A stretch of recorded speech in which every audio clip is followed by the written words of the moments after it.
Hello नमस्ते गाईस, मी गोपालस किचनमधनं बोलती आहे. तुमच्यासाठी नवीन रेसिपी आणली. आपण तांदूळ डाळ भिजवण्यापेक्षा हे साधा डोसा आपण घरातली घरात बनवणार आहे. हे 2 वाटी गव्हाचं पीठ आहे, हे अर्धा वाटी रवा आहे बारीक माझ्याकडे, आणि हे मी बटाटा खिसून घेतलेला आहे, जे कच्चा आहे तो भिजवून खिसून घ्यायचा आहे धुवून.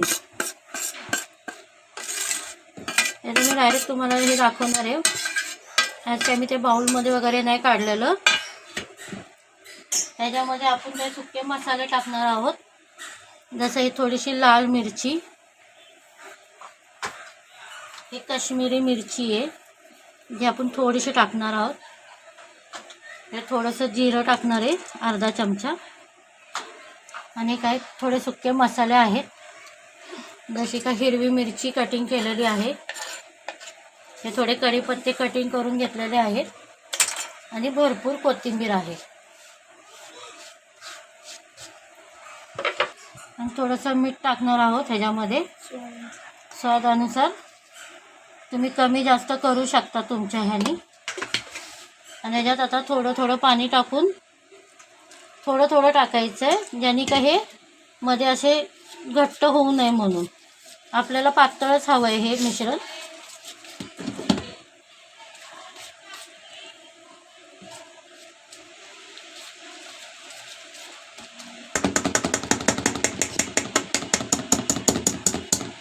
ज्याने म्हणून तुम्ही या हाताने कालवलं तरी चालेल. आता मी या हाताने कालवती आहे, तर त्याच्यामध्ये गव्हाचं पीठ आहे, त्याच्यामुळे ते कालवलं जात नाही त्या ह्यानी, म्हणून हे मी हातानेच कालवून दाखवते तुम्हाला.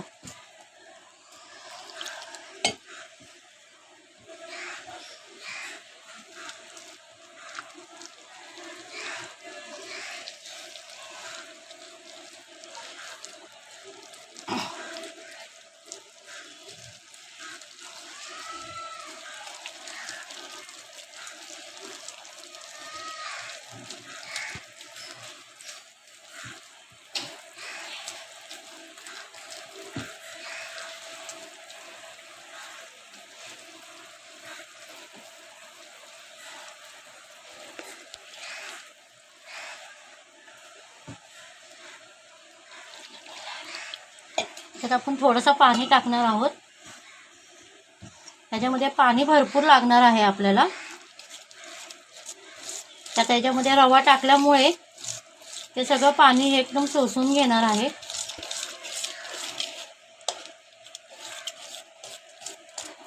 तुम्ही बघू शकता की आपलं बॅटर तयार झालेलं आहे. त्याच्यात आता हे थोडा वेळ अर्धा तास आपण भिजवून ठेवायचं आहे. त्याच्यानंतर आपण यात थोडासा लिंबाचा रस टाकणार आहोत वरनं.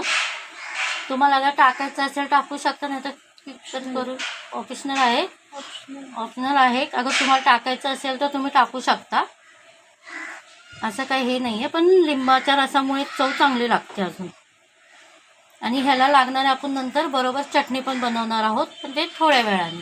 आपण ह्याच्यात आता लिंबाचा रस टाकलेला आहे, तुम्ही बघू शकता.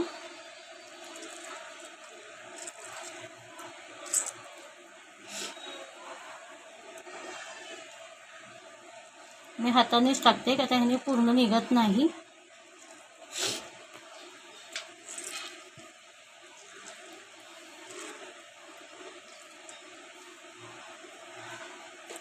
आणि हे बॅटर बघा तुम्ही, आता हे चांगलं फुललेलं आहे. हे आपल्याला एवढंच घट्ट हवं आहे.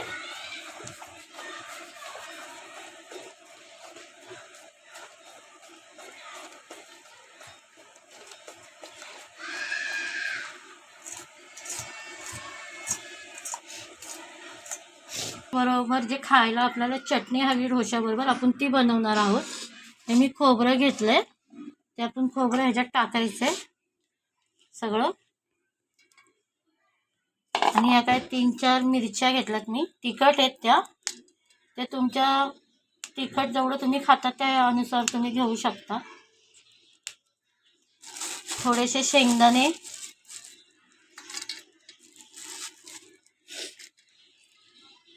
आणि थोडीशी कोथिंबीर, ज्याने त्याला ग्रीन कलर चांगला येईल त्याच्यामुळे.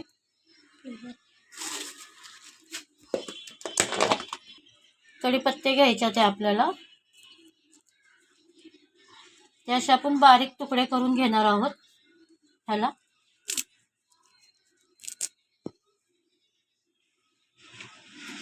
चवीनुसार मीठ घेणार आहोत थोडंसं. ह्याच्यात पण आपण लिंबाचा रस टाकणार आहोत थोडा.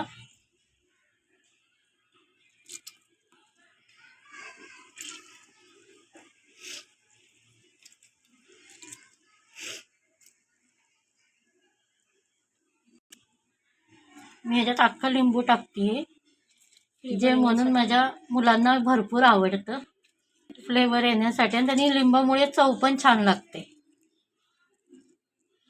आता ही बारीक करून घ्यायची आहे ते मिक्सरला लावून. ते मी तुम्हाला मिक्सरला लावून दाखवते झाल्यानंतर. मी ह्याच्यात थोडंसं पाणी टाकलेलं आहे म्हणजे बनवून बारीक होईल असं.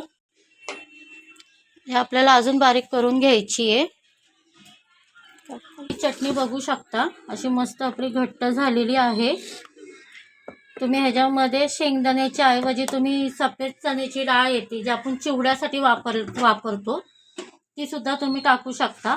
आता ह्याला आपण तडका देणार आहोत.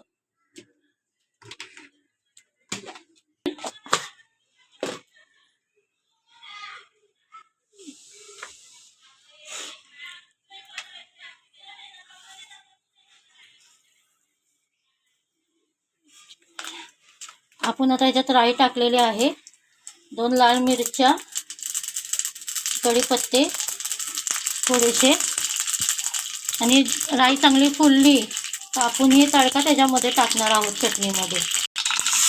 तुम्ही बघू शकता मस्त असं खमंग वास सुगंध सुटलेला आहे.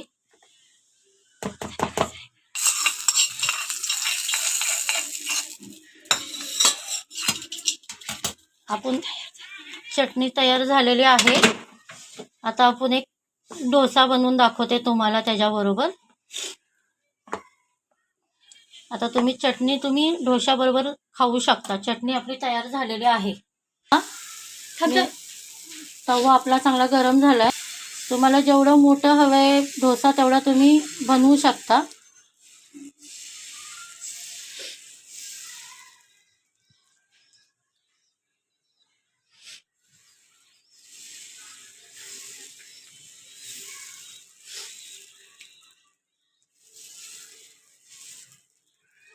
आता याला साईडने आपण तेल सोडणार आहोत.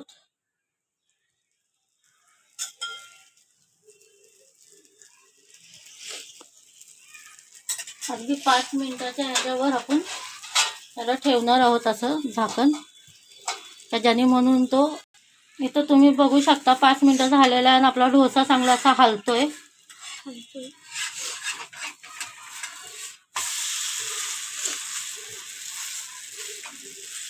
सोडायचे तुम्ही तेल, बटर, तूप कशामध्ये सुद्धा आपण तुम्ही बनवू शकता. हा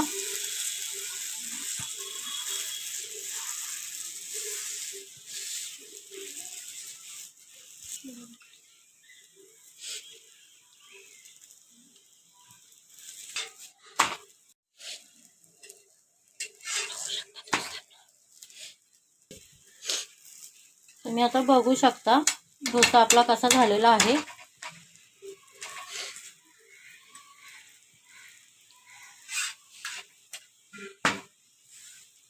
एकदम असा लालसर मस्त एकदम असा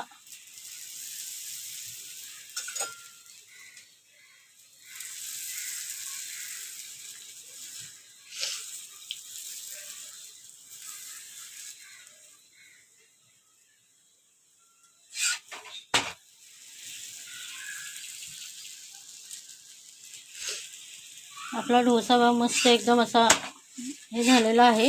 आता तुम्ही घरातली घरात खाऊ शकता. अगर माझी रेसिपी तुम्हाला आवडली असेल तर लाईक, शेअर आणि सबस्क्राईब करा.